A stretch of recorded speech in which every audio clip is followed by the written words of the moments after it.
So the first story I'm starting with is the most important, at least regarding our social unrest as a country. And that is the fact that April 1st has passed. Nearly a week ago now. And a whole lot of people were not able to pay their rent. We are looking at this country moving closer to chaos every day. Now, in my state of California, there's a statewide pause on mortgage payments for 3 months, I believe, at the moment. But apparently, you just have to pay back all the money that you owe the bank as if there was no crisis after those 3 months. That's why I'm calling it a pause. So that doesn't help workers in an economic crisis. That just stops them from becoming homeless for 3 months. So essential workers need to strike immediately. We need to demand an economic stimulus that is actually designed for the people. It will not be lost on the workers that everyone that is still working right now matters a lot more than the people who own everything and make all the money from the work that they don't do. The workers will notice that this does not make sense. What purpose to society does the owning class really have, honestly, other than propping themselves up at the worker's expense, other than being a middleman to the worker and the actual value of his labor? It is a meaningless concept that we can move past. And I've heard a lot of people say things like the essential workers of this country have never had more leverage or power. And while I get where this is coming from, I disagree. The essential workers are always where our power has been. They have always had all of the leverage. A general strike for essential workers has the possibility to bring the oligarchs to their knees and listen to our demands regardless of a pandemic. The major difference is that the workers are now united, and we need to expand on this, and we need to do it fast. It has become so crudely obvious who is the most important members of our society, and that would be all the essential labor force. Because of this pandemic, the workers of the capitalist world are truly united with a common struggle and common circumstances. So the key right now, and I can't stress this enough, is organizing and taking advantage of this moment and these common problems among labor.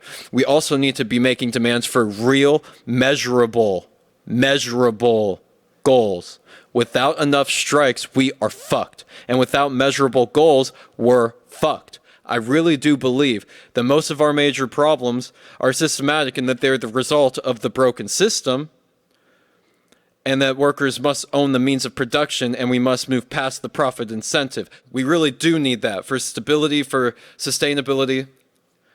But with all that being said, what is absolutely imperative in this exact moment is that the workers in America demand a UBI of $1,500 a month at least, and Medicare for all, as well as better funding to hospitals and medical resources, because these demands all workers would agree with, and because these are the most time-sensitive demands, basically the bare minimum to avoid violent chaos. People will lose their homes. Yeah, sure, a lot of places, most places, it's illegal to evict anyone right now, but the second that they can, they will. And it's gonna be so many more people than anything we've seen before. This is gonna be bigger than the Great Depression. I really don't think people get it yet. The projections right now are very significantly worse than the Great Depression. It's not conjecture when I say that. Look at the idea of this fitting into a socialist revolution like this. These demands of UBI, Medicare for all, and medical equipment, you could compare them to a very much needed bandage on an open wound that is dramatically bleeding out right now. Don't get me wrong though, in the long run, the wound will get infected more extremely over time by the sickness of capitalism. And socialism and communism would be the antibiotics that we will need. Remember, there's also a climate crisis happening right now.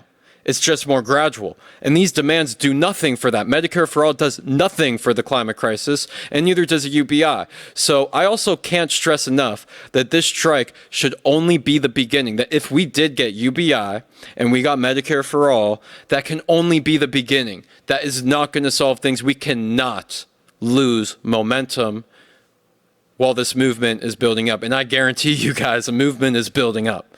There's strikes all over the place.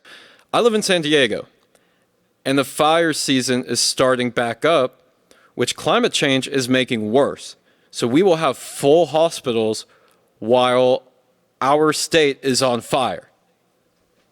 We are in a state of crisis in so many different ways. It is time for bold, systematic change. And if we don't eventually get there, then we're just postponing our death. But right now, if we want to make it past the next few fucking months with an intact society, we need to do this strike now, and we need to make these demands now.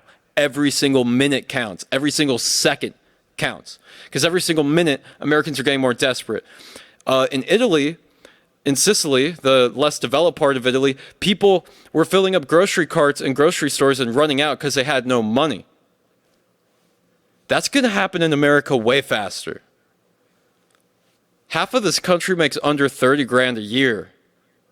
More than half, I'm pretty sure more than half of the country lives paycheck to paycheck.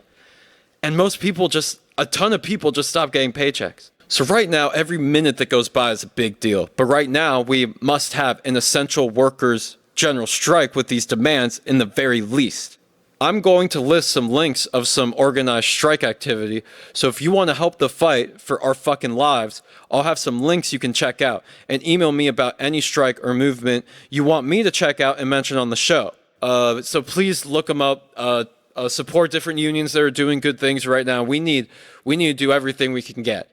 Every single politician in Washington, D.C., including the Senate, the House, and the White House, have all abandoned us and left us without any leadership at all. Every single one of them. I mean, we're in the middle of a pandemic. If there's ever a time to demand human rights for workers, at the very fucking least, it is right now. And sadly, because our politicians are either corrupt and serving the empire, or they are all cowards and serving their self-interests, either way, it isn't leadership. It's not even close to what we need. That's why we need to organize now and start supporting our labor unions and reaching out to each other again and wait for a real leader to rise out of it. Again, I'm going to list some critical worker strikes that are happening right now in the description of the podcast, so please check those out.